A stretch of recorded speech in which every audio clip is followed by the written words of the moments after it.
Happy Sunday, everybody. Hopefully, you are off to a great start to the day here. It is about 11 a.m. here, first Sunday in August. Where did the year go? We are starting off the morning, you see here, with some clouds and a little bit of sunshine mixing in. Thankfully, all of the pesky fog we had earlier has cleared out. It cleared out just before about 9:30 this morning. I mean, it was really dense in spots. We had a dense fog advisory actually that was issued for parts of the area north of Mecklenburg County. Now, unlike yesterday, where we're starting off around this time frame with some of the spotty storms already developing, we are actually dry so far on Doppler radar. Now, I am starting to see a few areas of light to moderate rain starting to push in toward the Camden area, over toward Bennettsville, just to our south and east. And those are going to be trying to slowly creep back into our area as we hit the second half of the day. You can see that, though, still dry on WCNC's Doppler radar. Now, today is going to be similar to yesterday in impacts, but lesser rainfall coverage. So hopefully that makes sense.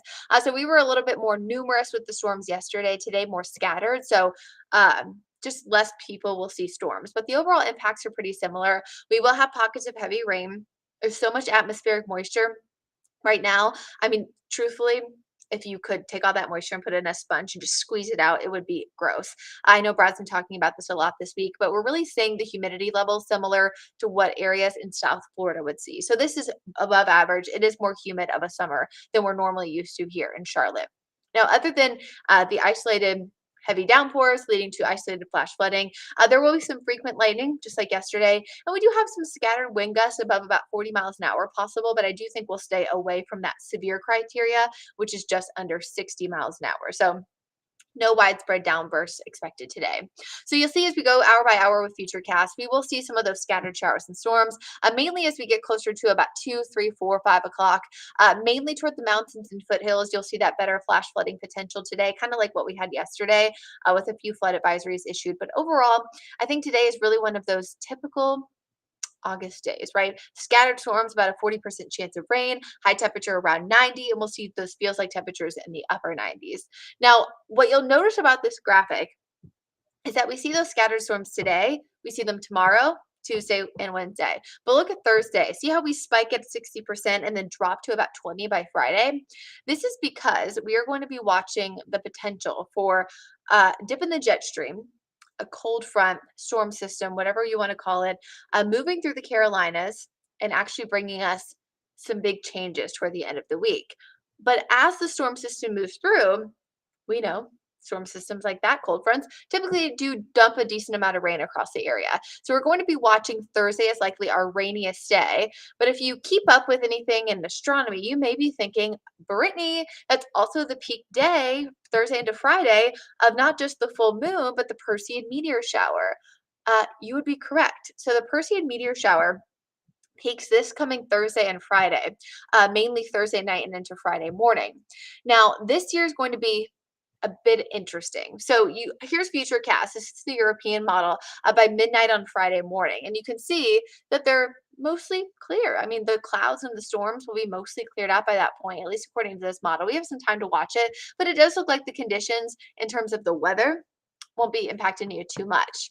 However, because it coincides with the full moon, I talked to an astronomer at the South Carolina State Museum, their planetary manager, actually earlier this week. We had the story on WCNC Wake Up Charlotte Weekend earlier, that the correlation of the full moon and the Perseid meteor shower is going to make Brad's number 2 meteor shower of the year. His favorite is the Geminids, but this one's right behind it, much less visible. There have been years past where the Perseids can actually produce about 100 meteors per hour. Unfortunately, that's not going to be one of the years this year because of the full moon. The moonlight is going to allow for it to be less visible. So just wanted everyone to kind of have an early heads up about that, especially if you are a stargazer, you like to watch these meteor showers. It doesn't mean you shouldn't try, but it does mean that you should expect to see less than normal, especially if you live closer to the city. When you live in an area with light pollution from the city lights, you really would need to try to find your darkest area that you can. Now, of course, our entire viewing area is not just Charlotte. I mean, although a high percentage of folks who watch WCNC live in the metro, there are tons of places that you can go if you're willing to travel early Friday morning. Try to get away from some of that light pollution and some of that darkness. So if you really want to, you got to find that darkest place. Best time is going to be after midnight. and just before about 2 hours or so before sunrise, which will be likely about midnight to about 4 or 5 a.m.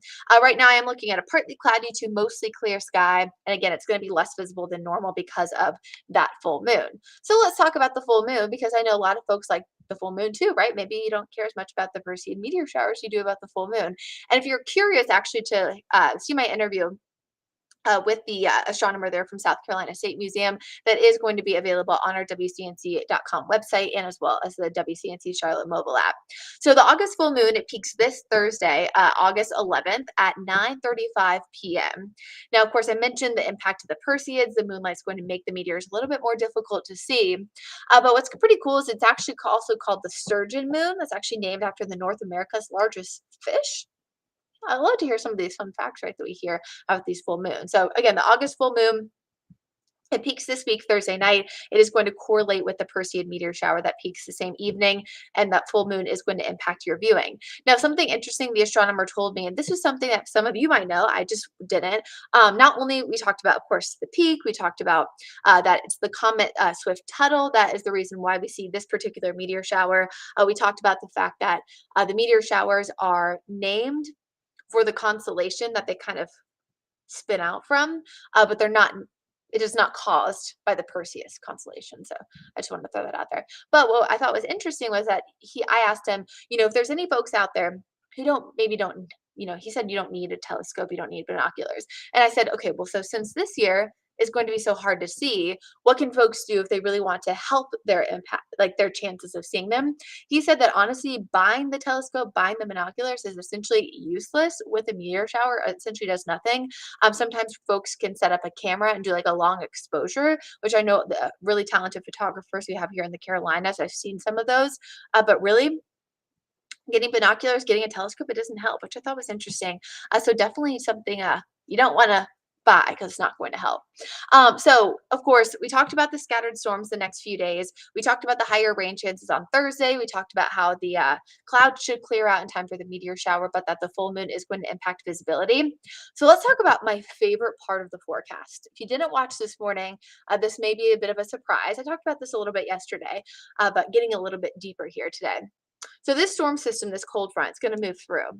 Long-range models have been pretty consistent with the fact that this is not only going to drop our rain chances next weekend, Friday into the weekend, it'll drop the humidity. Look at this dew point map I showed you here. We're going from very humid to muggy all the way down to some flirting with refreshing, comfy. I'll take it after how hot and humid it's been lately. So we're dropping temps, we're dropping humidity levels, we're dropping rain chances, and we're going to see mostly sunny conditions likely Saturday and even into most of the day Sunday. So you'll see this reflected in our 7-day forecast as well as the 10-day forecast right here. And of course, over on our WCNC Charlotte mobile app where you can get the weather in that little weather tab, watch our live stream, all that good stuff. So look at this. I mean, the 90s, the scattered storms, we've seen it, right, a lot the past few weeks, especially. But look at that. Thursday, we will see temperatures in the mid to upper 80s, but this won't really be our cool day. The 80s will be because of more clouds and more rain. But look at Friday, about a 20% chance of rain, 86, mid 60s to start off the day on Saturday.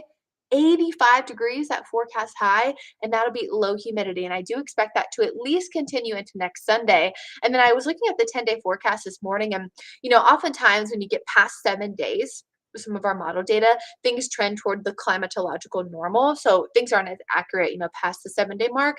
However, the long range models are still hinting that we could see actually the early part of the following week even stay in the upper 80s. So I don't want to call that it's our last stretch of 90s of the year because I don't think it is, but I do think this is going to be a really nice overall change from what we've seen as of late. I've gotten a lot of tweets, a lot of Facebook messages, even a lot of emails talking about how hot and humid and all the rain that we've seen. And of course, it's the high levels of humidity that have allowed for all of our really heavy rain events. Even last night, I mean, think about last Saturday, what happened with the Charlotte Knights match there. So I think this is just going to be a really nice change.